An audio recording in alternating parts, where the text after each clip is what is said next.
بسم اللہ الرحمن الرحیم۔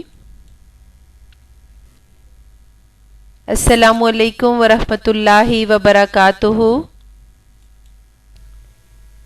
میں آپ کو جماعت ہشتم کی اردو پڑھا رہی ہوں اور آج ہمارا لیکچر نمبر ہے 16۔ ہمارے آج کے سبق کا عنوان ہے شہری دفاع۔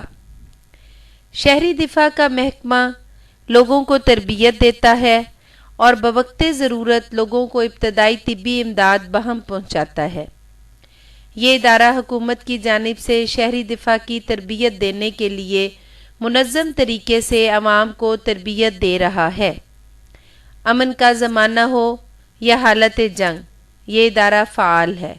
اس کے رضاکار ہر دم عوام الناس کی مدد کے لیے تیار ہیں۔ یہ ادارہ اپنے رضاکاروں کو ہر طرح کی ہنگامی صورتحال سے نمٹنے کے لیے تیار رکھتا ہے۔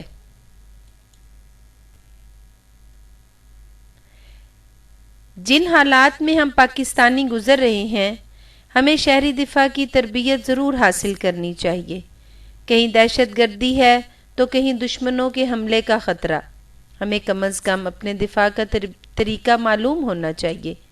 اسی طرح حادثات اور ناگہانی آفات کی صورت میں پیدا ہونے والے ہنگامی حالات میں بھی ہمیں ذمہ دار شہری کی طرح اپنا فرض نبھانا ہوگا۔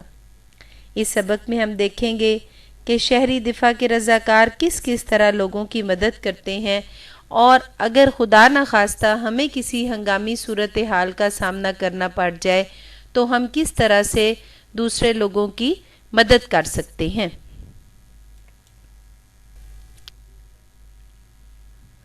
اب ہم سب سے پہلے سبق کے خاص الفاظ جو ہیں وہ دیکھ لیتے ہیں۔ آپ کے سامنے اسکرین پہ الفاظ نظر آ رہے ہیں، میں ان کے میننگز آپ کو بتاتی جاتی ہوں، ساتھ ساتھ ان کے معنی آپ لوگ لکھ لیجئے گا اور یاد بھی کر لیجئے گا۔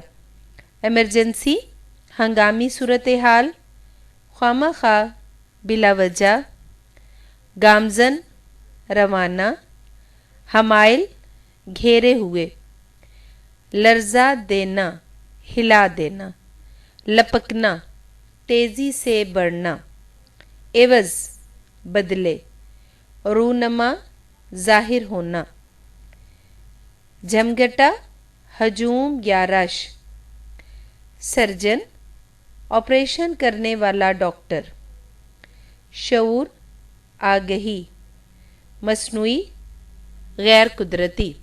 یہ تھے ہمارے سبق کے خاص الفاظ۔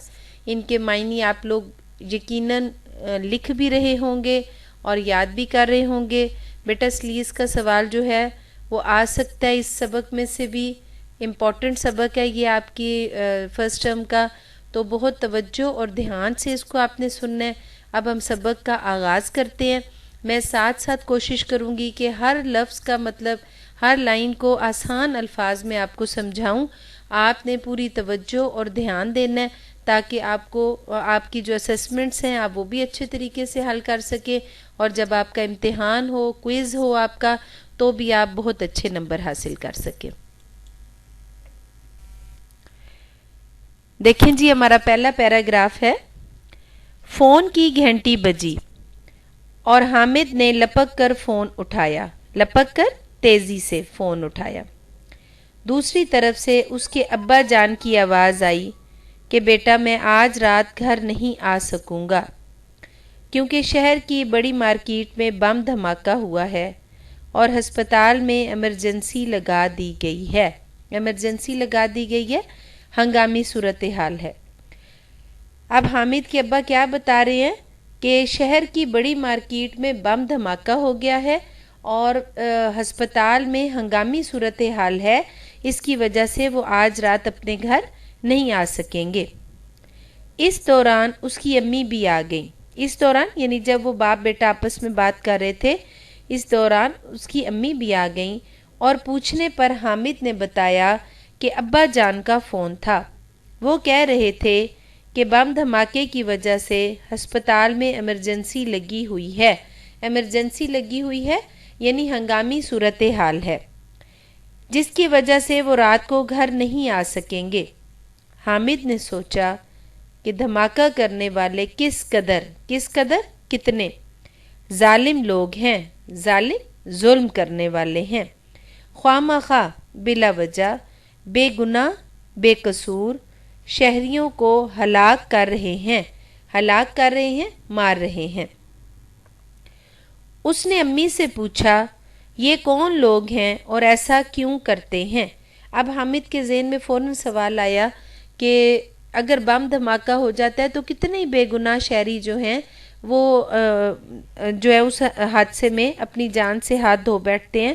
تو وہ کہتے ہیں کہ جو حامد یہ سوچ رہا ہے کہ جو بم دھماکہ کرتے ہیں وہ کتنے ظالم ہوتے ہیں، ان کے دل میں کوئی خوف نہیں ہوتا، وہ بلا وجہ ہی بے گناہ بے قصور شہریوں کو مار رہے ہیں۔ اس نے امی سے پوچھا یہ کون لوگ ہیں اور ایسا کیوں کرتے ہیں؟ امی جان نے اسے بتایا بیٹا یہ ملک اور قوم کے دشمن ہیں۔ یہ کون ہے؟ ملک کے بھی دشمن ہیں اور قوم کے بھی دشمن ہیں۔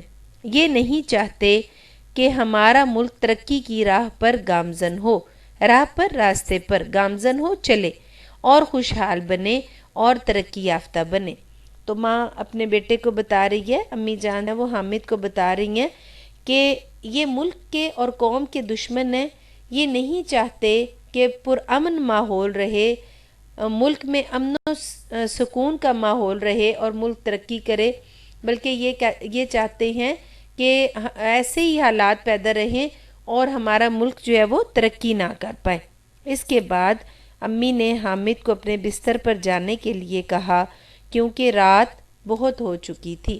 یہ بات سمجھانے کے بعد امی نے حامد کو کہا کہ وہ اپنے بستر پر چلا جائے اور جا کے سو جائے کیونکہ رات بہت ہو چکی تھی۔ حامد چپ چاپ اپنے کمرے کی طرف چلا گیا، چپ چاپ خاموشی سے۔ وہ بستر پر لیٹ تو گیا مگر اسے نیند نہیں آ رہی تھی۔ اب اس کے ذہن میں یہی سوالات تھے کہ ایسا کیوں ہو رہا ہے، تو اسے نیند نہیں آ رہی تھی۔ وہ مسلسل سوچتا رہا،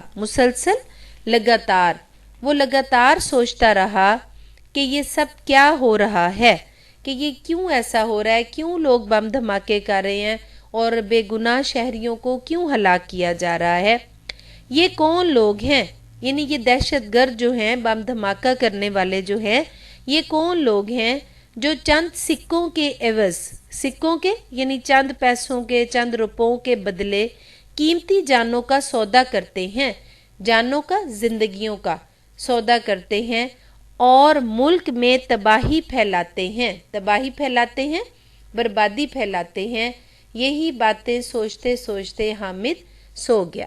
اب حامد کے ذہن میں یہ سوال آ رہا ہے کہ یہ اتنے سفاک اور ظالم لوگ ہیں کہ چند روپوں کے، چند سکوں کے بدلے میں اتنی قیمتی زندگیوں کا سودا کر دیتے ہیں، پیسے لے لیتے ہیں اور اس طرح سے بم دھماکے کا قیمتی جو جانیں ہیں ان کو مار دیتے ہیں، انہیں ہلاک کر دیتے ہیں اور پھر ملک میں بھی تباہی اور بربادی پھیلاتے ہیں۔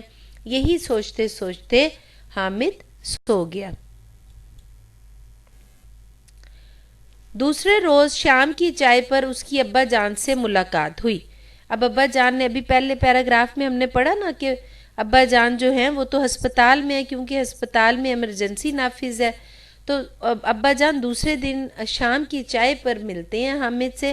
دوسرے روز شام کی چائے پر اس کی ابا جان سے ملاقات ہوتی ہے، وہ اپنے ابا جان سے شام کی چائے پر ملتا ہے۔ حامد کے پوچھنے پر انہوں نے بتایا کہ وہ کس طرح رات بھر زخمیوں کا آپریشن اور مرہم پٹی کرتے رہے، دوا دارو دیتے رہے۔ اب ابا جان نے ساری رات ہسپتال میں گزاری اور جیسے جیسے زخمی آتے تھے، جن کو آپریشن کی ضرورت ہوتی تھی ان کا آپریشن کیا جاتا تھا اور جنہیں مرہم پٹی کی ضرورت ہوتی تھی ان کی مرہم پٹی، انہیں دوا دارو دیا جاتا تھا۔ حامد نے ابا جان سے پوچھا ابا جان میں کس طرح ان لوگوں کی مدد کر سکتا ہوں جو بم دھماکے میں یا کسی حادثے میں زخمی ہو جاتے ہیں؟ اب حامد کے اندر بھی ہمدردی کا جذبہ ابھرتا ہے اور وہ چاہ رہا ہے کہ میں بھی ایسی، میرے پاس بھی کوئی ایسی تربیت ہونی چاہیے، مجھے بھی وہ طریقے معلوم ہونے چاہیے کہ جب کوئی بھی کہیں حادثہ ہو جائے یا بم دھماکہ ہو جائے تو میں بھی لوگوں کی مدد کر سکوں، لوگوں کے کام آ سکوں۔ تو وہ اپنے ابا جان سے پوچھتا ہے کہ میں کس طرح سے لوگوں کی مدد کر سکتا ہوں جو کسی بھی حادثے یا بم دھماکے میں زخمی ہو جاتے ہیں۔ ابا جان نے اسے بتایا کہ اس کے لیے اسے ابتدائی طبی امداد کی تربیت لینا اور مشقیں کرنا پڑیں گی۔ اب ابتدائی طبی امداد کیا ہے؟